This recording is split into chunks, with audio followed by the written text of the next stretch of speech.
Benvinguts lletraferits, avui tractarem un tema molt interessant mitjançant un llibre titulat Històries naturals de la paraula del lingüista Jesús Tusson. És un llibre que us recomano moltíssim a tots els que estigueu interessats en el llenguatge i el seu funcionament. A més, és un llibre divulgador. Està escrit d'una manera molt amena, molt fàcil de llegir, que s'entén perfectament i que a més té capítols curts que fan que et vagis enganxant i et creen una curiositat per diferents temes lingüístics que, si ja de per si teniu una mica de pruïja pel que fa el funcionament de la llengua, llegint aquest llibre encara us augmentarà més i sens dubte aprendreu. M'he fixat en un capítol titulat Busquem un bilingüe i en conseqüència el tema d'aquest vídeo serà el bilingüisme i concretament la reflexió sobre si som 50% bilingües, és a dir, 50% castellà, 50% català o 50% anglès, 50% castellà, com sigui, o si realment hi ha percentatges diferents i si existeix això del bilingüe pur, no? O sigui, 50-50. Penso que és un tema molt curiós i a més, tot catalanoparlant, o gairebé tot catalanoparlant, és bilingüe. Jo diria que tot catalanoparlant és bilingüe, però vaja, no tinc cap superpoder i no ho puc comprovar. És una obvietat que a Catalunya vivim i a tots els països catalans en general en una realitat lingüista bilingüe. I en conseqüència, aquest vídeo jo crec que pot ser, si més no curiós, i que ens pot fer aprendre sobre un fet que vivim cada dia. En aquest capítol del llibre de Jesús Tusson se'ns planteja la següent situació. La situació és que hi ha un pare japonès i una mare alemanya, i la dona, tenen un fill, evidentment, si no, no serien pare i mare. Aleshores, la dona parla alemany al fill i al seu home, i el pare parla japonès a la seva dona i al seu fill. I per tant, aquest nen, aquesta criatura està creixent en un ambient 50% bilingüe. A més, com comenta el lingüista, no és una família tradicional, diguéssim, i l'home no passa més temps fora de casa si ho comparem amb la dona. I, per tant, per aquesta raó, doncs el nen rep 50 i 50 influències dels dos, és a dir, 50% del temps està escoltant alemany i el 50% està escoltant japonès. A més, els dos pares d'aquesta criatura són igual de severs i igual d'afectuosos amb la seva filla o amb el seu fill.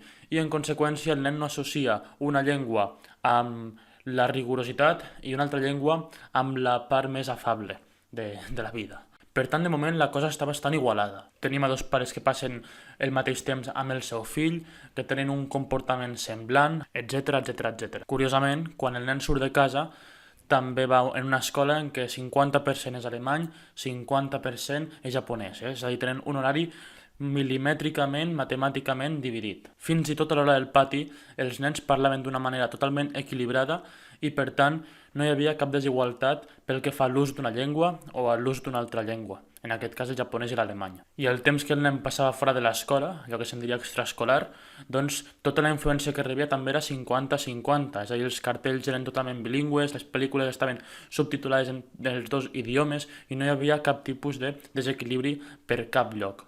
La tesi de la persona que va escriure aquesta situació tan estranya no és cap altra que el bilingüisme, d'aquesta manera, és a dir, el bilingüisme pur, matemàtic, 50-50, no existeix. És impossible que tot això sigui tan cenyit, que sigui d'aquesta manera tan exacta. Hi ha diferents tipus de bilingüisme, bilingüisme territorial, bilingüisme social, i si anem cap a l'individu, bilingüisme individual, el que tenim tots en el nostre interior. O sigui, jo mateix, el meu bilingüisme individual no és exacte. Ja hem dit que això ni tan sols existeix. El meu bilingüisme no sé quin tant percent seria, però jo soc molt més catalanoparlant que no pas castellanoparlant. Per tant, el que passa aquí és que hi ha un desequilibri tenint en compte o enfocant-nos cap a aquesta igualtat impossible d'assolir i que tampoc jo diria que no és ni desitjable. És que la situació en què un individu es desenvolupa és importantíssima per tenir en compte això. Al meu poble tothom parla català, els meus amics tots parlen català, la meva família tota parla català, o gairebé tota. Aleshores,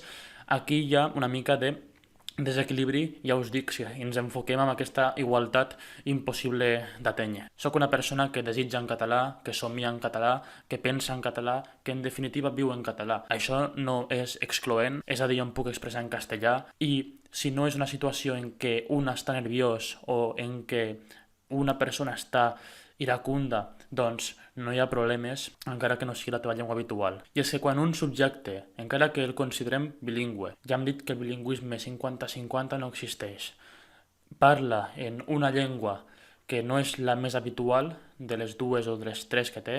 En aquest cas el que passa és que quan està nerviós, quan està iracund, quan s'enfada, quan és un moment delicat, quan necessita parlar ràpid, doncs farà molts més errors en la llengua que no està avesat a expressar-se com és lògic. Per aquesta raó a mi em fa molta gràcia quan ens diuen a alguns catalanoparlants, els que tenim el català de llengua materna, que no tenim la mateixa facilitat, la mateixa fluidesa a l'hora de parlar en castellà. I és que jo penso, és que no pot ser d'altra manera, és el més normal del món i per poc que hagis estudiat lingüística i el cas concret del bilingüisme sabràs que és inevitable. Per sort no som robots, per sort no som perfectes, som éssers humans i tenim les nostres limitacions també en el camp del llenguatge i de l'adquisició de noves llengües. Encara que sigui un bilingüisme molt bo, és a dir, que tinguis un bon domini de les dues llengües, sempre hi haurà asimetries. Que el bilingüisme no és una fase estable, sinó transitòria cap a la substitució lingüística. La sociolingüística ho sap de fa molts anys, 30 o 40. Tots els sociolingüistes saben que el bilingüisme acaba amb la desaparició d'una de les dues llengües, normalment la més feble. I res, ja referits fins aquí el vídeo d'avui. Estic molt content perquè ja m'ha assolit la fita dels 1.000 subscriptors i no sé si faré un vídeo especial o com ho farem això, però d'alguna manera potser per l'Instagram s'haurà de celebrar.